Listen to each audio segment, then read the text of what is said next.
მოგესალმებით. წარმოიდგინეთ, რომ გაქვთ თიხის ნაჭერი. თქვენ მას უჭერთ ხელს, აცხელებთ და ის იქცევა მყარ, კრისტალურ ქვად.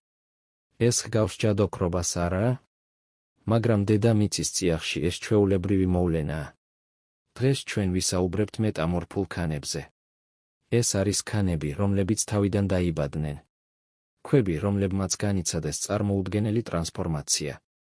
სიტყვა მეტამორფოზა ბერძნულია და ფორმის შეცვლას ნიშნავს. გეოლოგიაში ეს ნიშნავს, რომ ნებისმიერი სახის ქანი იქნება ეს დანალექი, მაგმური თუ სხვა მეტამორფული ქანი, შეიძლება სრულიად შეიცვალოს. როგორ?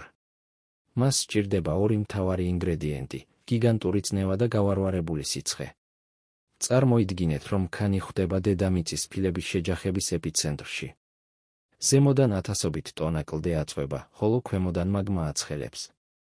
ქანი არ დნება, მაგრამ მისი კრისტალები იწყებენ მოძრაობას, გადაჯგუფებას და ახალი, უფრო მყარი სტრუქტურის შექმნას.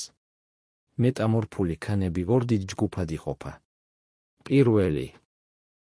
ეს არის ფოლირებული, ანუ ზოლიანი ქანები. როცა წნევა ცალმხრივია, ქვის მინერალები სწორდებიან და ქმნიან პარალელურ ხაზებს. მაგალითად, ფიქალი ან გნეისი. მეორე ჯგუფი, ეს არის არაფოლირებული ქანები.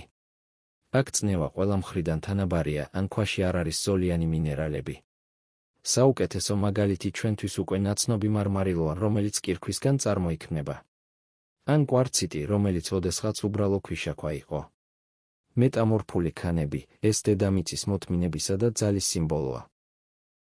ისინი გვაჩვენებენ, რომ არაფერია მუდმივი, თუნდაც მყარი კლდე.